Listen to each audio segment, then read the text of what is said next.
Yang dikritik harus menerima, bukannya budak terus. Mungkin kita kasih kesempatan ini untuk Bang Aceng. Silahkan Bang Ya, Aceng, waktu dan tempatnya. Terima kasih. Assalamualaikum warahmatullahi wabarakatuh. Waalaikumsalam. Waalaikumsalam. Eh, Alhamdulillah nih saya ketemu dengan senior saya nih, Mas Mustaqim. Saya itu. Jadi Jadi orator dari Asafiyah, Mas Isan, ini Mas Aceng ini adalah orator ulung. Jadi dulu di Oh, level tingkat nasional 98 pendudukan DPR itu beliau orator ulung dari Asafiyah. Jadi suaranya itu mirip sekali dengan almarhum Kiai Haji Zainuddin MZ. Wah, jadi masa 98 itu nyedot sekali kalau ingat Kang Aceng. oh. Jadi pemirsa boleh boleh tahu juga kalau kalau kalau Bang Aceng ini adalah tokoh aktivis pergerakan 98 juga. Lanjut Bang Aceng.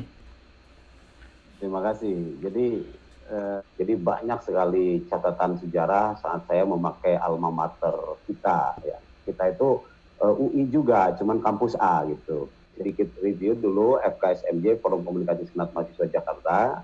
Terus bergabung juga ke Porko, tapi kita pecah bikin sama Mas Mustaqim dengan beberapa teman-teman 13 kampus wilayah Jatiwaringin Kalimalang. Kita bentuk forum Jatiwaringin Kalimalang, itu nama FJK, dan FJK itu dari FJK itulah kita berkomunikasi dan alhamdulillah hampir seluruh aktivis ya tidak hanya Jakarta tapi se-Indonesia terkoneksi dengan baik dan kita juga merupakan juga ya kalau nggak klaim kan nggak enak ya tetapi faktanya waktu deklarasi Ciganjur kita punya peran yang cukup strategis ya dan insya Allah seluruh pergerakan pada waktu itu murni dari hati dan bahkan kita biaya sendiri gitu ya makan itu apa adanya lah gitu ya ada ibu-ibu yang suka ngasih makanan lah atau apa kita pulang juga susah sampai jalan kaki waktu bakar-bakaran dulu tuh alhasil karena kerjanya demo jarang kuliah hanya masuk saja tapi kampus mengapresiasi saya alhamdulillah jadi wisudaan terbaik tingkat universitas waktu itu karena Alhamdulillah. terbaiknya karena demo sebenarnya bukan karena IPK-nya yang ini gitu yang tapi ya ini cerita yang masa lalu jadi artinya saat ini pun jiwa pergerakan itu kita nggak bisa lepas ketika melihat ketidakadilan ketika melihat ada hal-hal yang menurut kita tidak benar-benar pro rakyat dan seterusnya pasti berontak dan itu tidak bisa kita tahan. Contoh misalkan ya, saya diriin perkumpulan Santri Pasundan, bagaimana dulu sama Mas Mustaqim cerita kita bikin barak barisan rakyat anti komunis gitu ya. Santri Pasundan ini mengkritisi diantaranya misalkan yang terakhir sampai diangkat oleh Kompas gitu, saya diwawancarai oleh salah satu media nasional terkait soal judicial review berkaitan tentang Perpres Miras gitu yang akhirnya saya komunikasi dengan Watimpres dan sebagainya supaya segera dicabut kalau tidak dalam 3 hari pergerakan nasional umat Islam dan masyarakat Indonesia akan terjadi dan ini tidak bisa ditahan dan alhamdulillah intinya apa yang kita sampaikan itu direspon dan Pak Jokowi dalam waktu singkat mencabut Perpres tersebut walaupun secara undang-undang sebenarnya masih bisa digugat gitu. Tapi at least tujuan kita bukan untuk melakukan pergolakan baru, tapi bagaimana pemerintah ini berjalan secara yang sebenar-benarnya lah, jangan terus pencitraan. Karena bahkan sekarang juga jiwa saya itu kayak mahasiswa aja gitu. Kalau lihat ini kadang pengen turun ke jalan, pengen orasi, pengen itu dan sering saya lakukan. Gitu. Iya. Saya lakukan betul. Waktu zaman SBY saja saya ketemu Budiman, Jatmiko, ketemu Indra Piliang, janjian soal apa saya lupa. Dia orasi, saya ikut orasi juga gitu. Jadi nggak perlu itu cerita isu apa, yang penting itu jangan buat kepentingan masyarakat, saya teriak gitu. Jadi nothing tulus dalam arti kita nggak mencari jabatan, kita nggak mencari apapun ya. Selama di depan mata kita itu ada hal-hal yang kontraproduktif untuk kepentingan masyarakat, dimanapun bahkan setingkat kecamatan pun saya turut untuk menyuarakan itu. Jadi apa yang dilakukan oleh adik-adik mahasiswa UI yang dilanjutkan oleh IGM dan sebagainya, saya mereview dulu waktu itu. Senat ini adalah filterisasi daripada representatif mahasiswa yang berpikir untuk keluar. Jadi di antara jumlah mahasiswa, misalkan mahasiswa kita ada 10.000 atau 1.000, paling yang menjadi motor penggeraknya itu sekitar 2%, tidak mencapai 10%.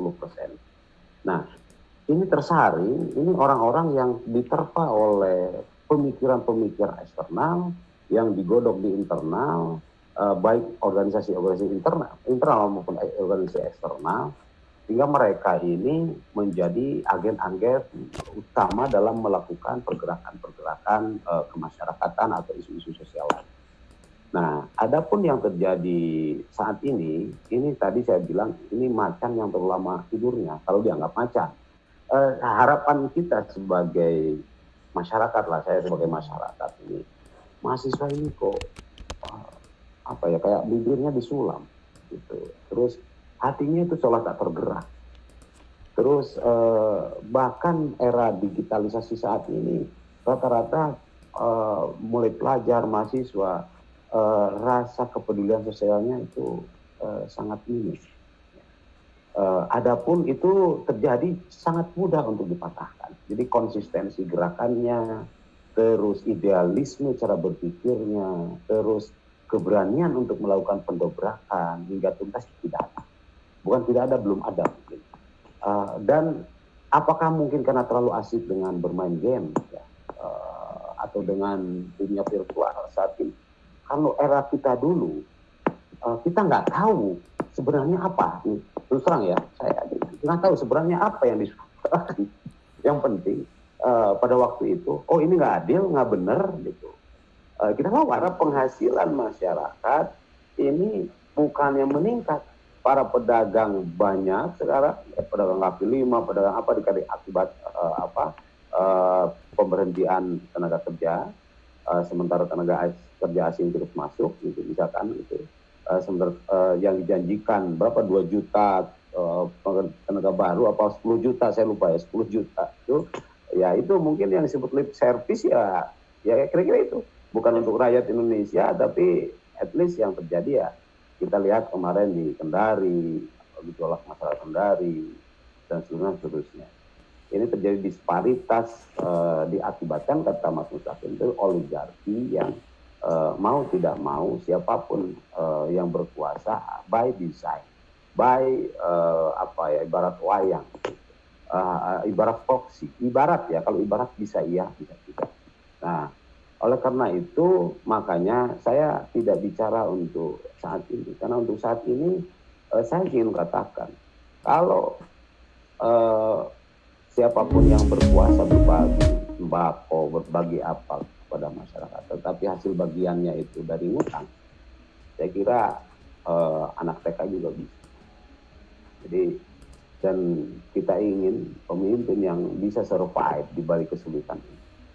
Survive itu yang dimaksud bagaimana bisa menciptakan kreativitas baru di masyarakat, bisa melahirkan sebuah developmentalisme ekonomi yang maksimal dengan tanpa harus banyak meminjam kepada negara lain.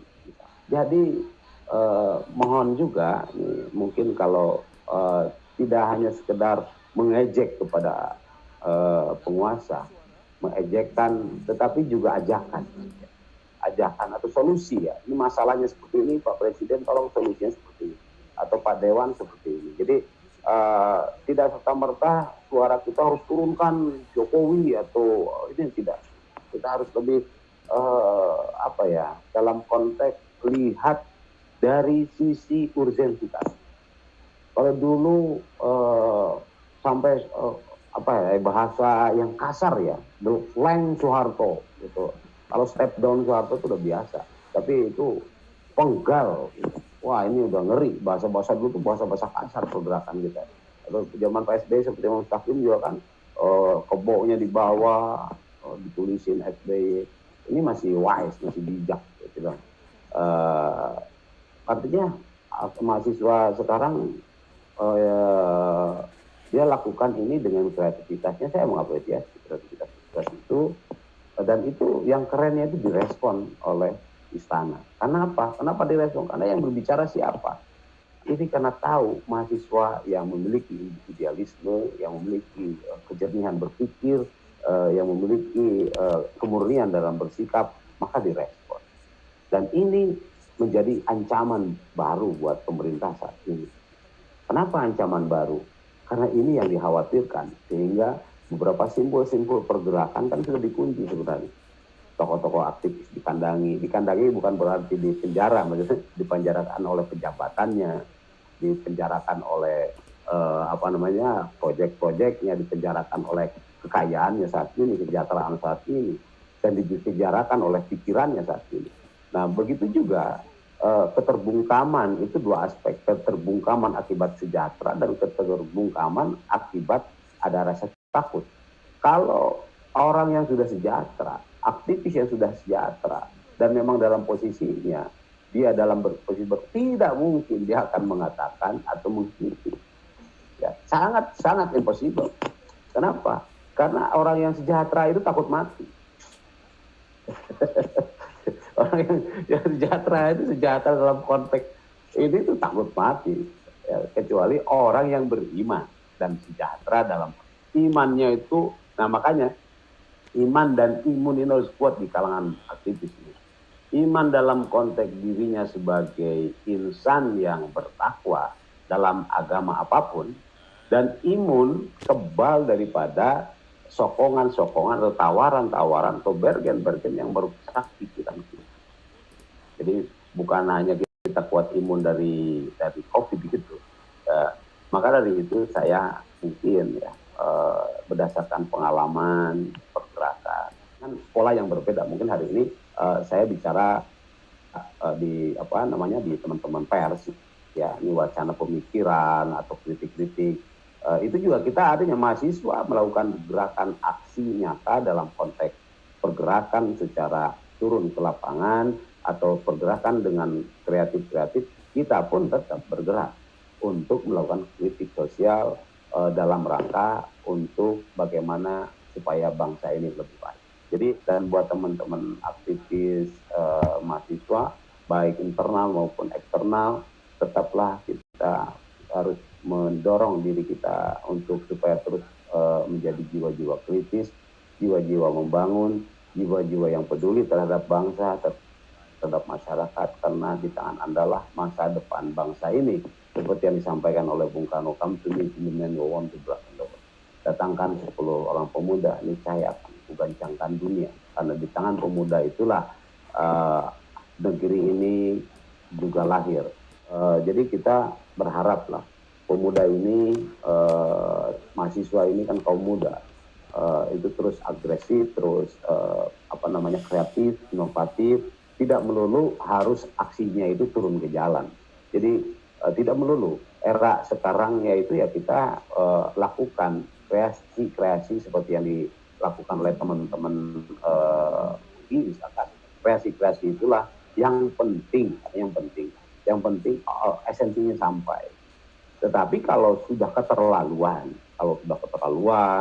seperti halnya misalkan yang ditanya Mas Ican tadi, ada agenda 3 periode lah, ada agenda apalah yang memang betul-betul harus turun ke lapangan, ya terpaksa kita harus turun ke lapangan. Selama bisa diselesaikan dengan cara yang lebih elegan, dengan cara yang lebih ini, ya saya kira why not. Karena prinsip kita, setiap masa ada orangnya, setiap orang ada masanya. Dan masa ini adalah masa Anda, kaum muda, untuk mengekspresikan apa yang semestinya dan untuk melakukan apa yang seharusnya. Jangan sampai kita menyesal di kemudian, karena waktu tidak akan terulang kembali dan kita akan hidup pada masa di mana nanti semua yang kita lakukan adalah penggalan-penggalan kisah, dan hidup ini hanya catatan-catatan singkat untuk menuju catatan yang panjang di umur.